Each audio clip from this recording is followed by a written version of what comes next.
अंगणवाडी सेविकांचा बेधडक निर्णय। अंगणवाडी सेविकांसाठी हायकोर्टाचा आला नवीन आदेश, मानधनात वाढ। 3 सप्टेंबर ब्रेकिंग न्यूज। तर पाहूया बातमी खालीलप्रमाणे सविस्तर। तत्पूर्वी जर का तुम्ही चॅनलवर नवीन असाल तर चॅनलला लाईक करा, सबस्क्राईब करा आणि समोर बेल लाईक क्लिक करा। नंतर तुम्हाला असेच नवनवीन व्हिडिओ पाहायला मिळतील। वेगळी राहणारी जाऊबाई कुटुंबाचा भाग नाही। अंगणवाडी सेविकांच्या याचिकेवर हायकोर्टाचे नेमके काय म्हणणे? अंगणवाडी सेविकांच्या नियुक्तीबाबत निर्णय झालेल्या पदावर निर्णय देताना वेगळी राहणारी जाऊबाई ही कुटुंबाचा भाग नाही असे अलाहाबाद उच्च न्यायालयाने स्पष्ट केले। तसेच बेरेलीच्या जिल्हा कार्यक्रम अधिकाऱ्यांनी 13 जून 2025 रोजी दिलेले आदेश न्यायमूर्ती अजित कुमार यांनी रद्द केला। प्रकरण काय? एकाच कुटुंबातील 2 एकाच अंगणवाडी केंद्रात काम करू शकत नाहीत असा उत्तर प्रदेश सरकारचा नियम आहे। या नियमानुसार बेरेलीच्या जिल्हा कार्यक्रम अधिकाऱ्यांनी 13 जून 2025 रोजी एका अंगणवाडी सेविकांची नियुक्ती रद्द केली होती। या निर्णयाविरोधात तिने अलाहाबाद उच्च न्यायालयात याचिका दाखल केली होती। कुटुंबापासून वेगळी राहणारी जाऊबाई कुटुंबाचा भाग नाही।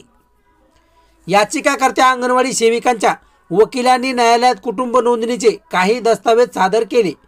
त्यावरून याचिकाकर्त्यांचा पती वेगळ्या घरात राहतो हे सिद्ध झाले। दिवाणी प्रक्रिया संहितेनुसार कुटुंबाची व्याख्या पती, पत्नी आणि मुले अशीच आहे असा युक्तिवाद वकिलांनी केला। या नियमानुसार जाऊबाईला नियुक्तीसाठी कुटुंबाच्या व्याख्येमध्ये समाविष्ट करता येणार नाही असे वकिलांनी सांगितले। न्यायालयाने रद्द केला जिल्हा कार्यक्रम अधिकाऱ्यांचा आदेश। न्यायमूर्ती अजित कुमार यांनी स्पष्ट केले की कुटुंबापासून वेगळी राहणारी जाऊबाई कुटुंबाचा भाग मानली जाणार नाही।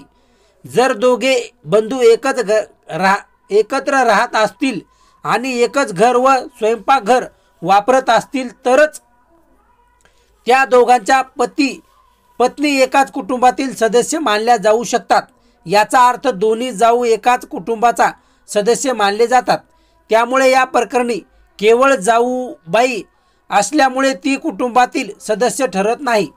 जर ती वेगळ्या घरात राहत असेल तर त्यामुळे याचिकाकर्त्यांची नियुक्ती रद्द करण्यात कोणतेही वैधानिक आधार नव्हते असेही न्यायालयाने नमूद केले। तसेच न्यायालयाने याचिका मंजूर करत बरेच्या जिल्हा कार्यक्रम अधिकाऱ्यांना आदेश दिले की याचिकाकर्तीस पुन्हा अंगणवाडी सेविकेच्या पदावर बहाल करावे आणि तिला दरमहा वेतन अदा करावे। तसेच सेवेत नसलेल्या कालावधीत संपूर्ण थकबाकी वेतनासह सर्व संबंधित लाभ देण्यात निर्देश न्यायालयाने दिले। या निर्णयामुळे सेवाभावी प्रक्रियेमध्ये कुटुंब आणि संज्ञेच्या व्याख्येबाबत महत्त्वाचे स्पष्टीकरण आहे। कुटुंबातील रक्ताचे नाते नसणारी व्यक्ती स्वतंत्रपणे राहत असेल तर एकाच कुटुंबातील मानली जाणार नाही हे न्यायालयाने स्पष्ट केले आहे।